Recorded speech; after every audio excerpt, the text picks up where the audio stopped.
Hello students, standard 9 English. Last time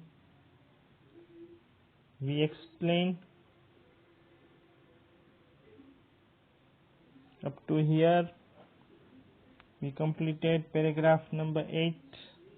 Now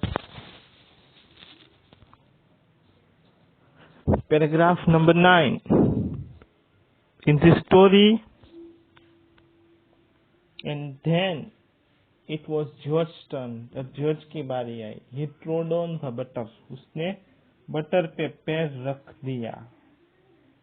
I didn't say anything. मैंने कुछ नहीं बोला. But I came over as and sat on the edge of the table. देखो वो author बैठे हैं edge of the table and watched them, और उनको देखते रहे.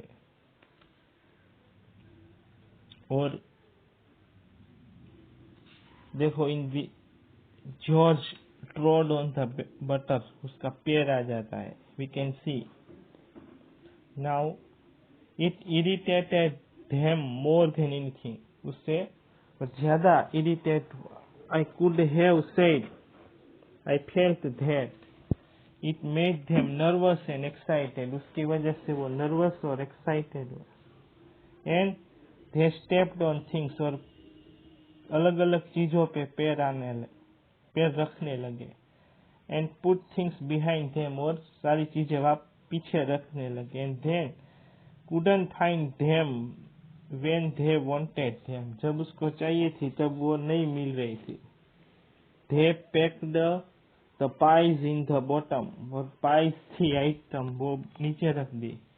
And put heavy things on the top, और हेवी थिंग्स ऊपर रख दी. And smashed the pies in, और पाइज को पिचक दिया.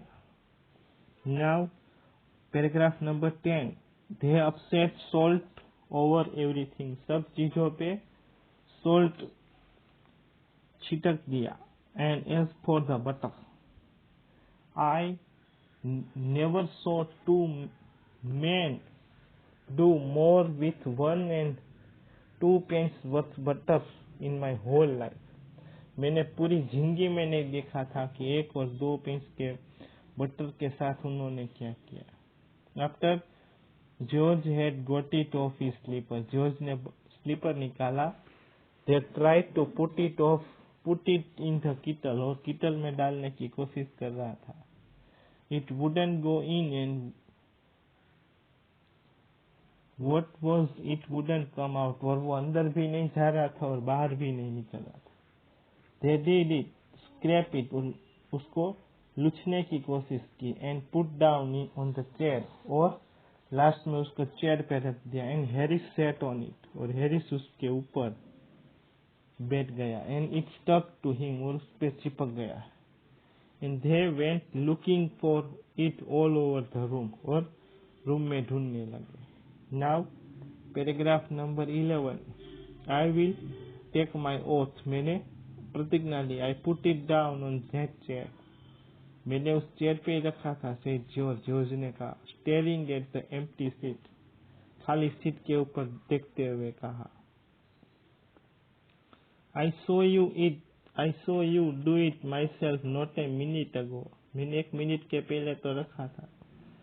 Then they started round the room again looking for it, और रूम में देखने लगे. When they met again in the center and stared at one another, एक दूसरे के सामने घूरते रहे. Most extraordinary thing I have ever heard of, said George. George ने कहा. So mysterious, said Harris. Harris ने कहा इतना रहस्यमय.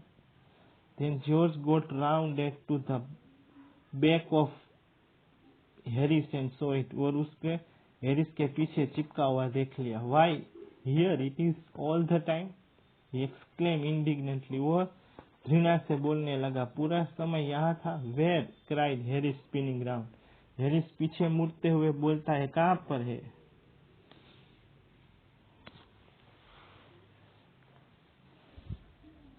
Stand still, can't you, roared George, flying after him. तुम्हें जॉर्ज के ने बोला कि तुम्हें पीछे नहीं दिखाई देता. and they got it off and packed it in the teapot और teapot में पैक कर दिया. Now paragraph number 12, Montmorency. इन सब स्टोरी में Montmorency का भी किरदार है. Montmorency is one kind of dog.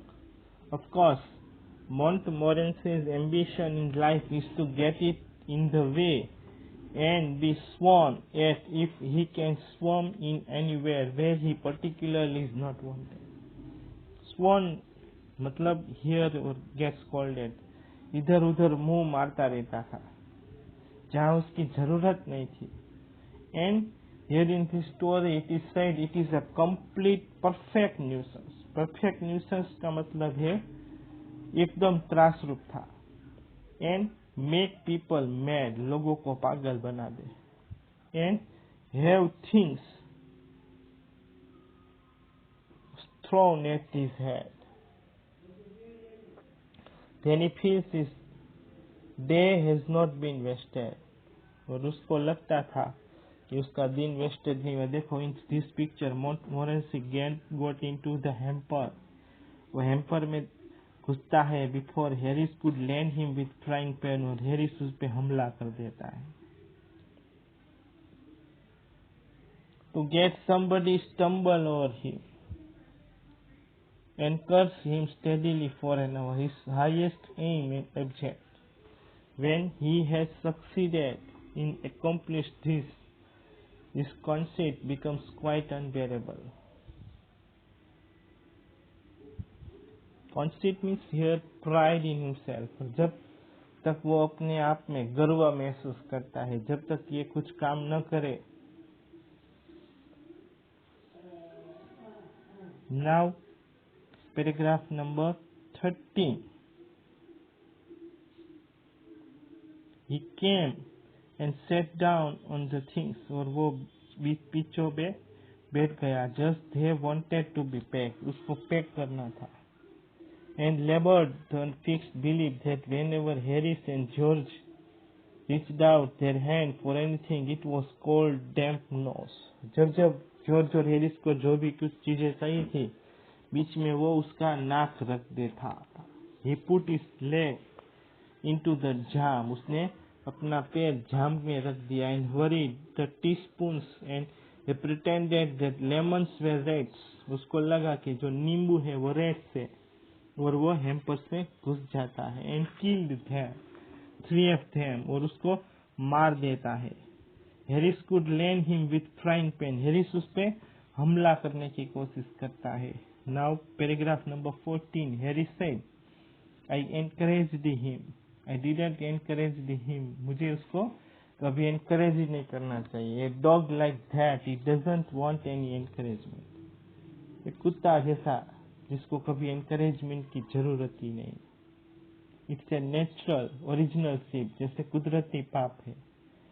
Born in him that makes him things like that. वो ऐसे कर दे. The packing was done at 12:50. Packing पूरा 12:50 पे पूरा हो चुका था. And Harris sat on the big hamper. और हैरिस बड़े से हेम्पर पे बैठ गया. And said he hoped nothing would be found broken. और कुछ भी टूटा नहीं होगा. And George said that if anything was broken, it was broken. अगर कुछ टूटा है तो टूटने दो. Which reflection seemed to be comfort him. वो धीरे धीरे जो भी होगा ठीक हो जाएगा. He also said he was ready for bed. और वो सोने के लिए तैयार था. We were all ready for bed. हम सब सोने के लिए तैयार थे. Harris was to sleep with us. Harris को हमारे साथ सोना था. And we went upstairs. और हम ऊपर चले गए. Paragraph number 15. We tossed the beds and Harris had to sleep with me. और हैरिस को मेरे साथ सोना था. Do you prefer the inside or outside chair? उसने पूछा कि क्या तुम बाहर की बाजू में सोओगे कि अंदर में. I said I generally prefer to sleep inside a bed. Generally मैं बेड के अंदर ही सोना पसंद करता हूँ. Harris said it was odd. What time shall I wake you fellows? मैं कब जगाऊं? Harry said 7. I said no, 6. Because I wanted to write some letters. क्योंकि मुझे कुछ letters लिखने थे. Harris and I had a bit of row over it. Harris और मुझे बहस हुई. But at last split the difference. हमने they agreed 6:30. मतलब हमने बहस को बीच में रख दिया in 6:30. Wake us at 6:30. हमको 6:30 पे जगाना. George, we said. Now paragraph number 16. George made no answer. George ने answer नहीं दिया. And we found on going over that he had been asleep for some time. So we placed the bath where he could tumble into, ताकि bath भी ले सके, and getting out in the morning and went to bed ourselves. और ताकि जल्दी से सोकर नहा कर कंप्लीट होके निकल सके. It is a story taken from the extract of 3 Men in a Boat. Thank you. Chapter is over.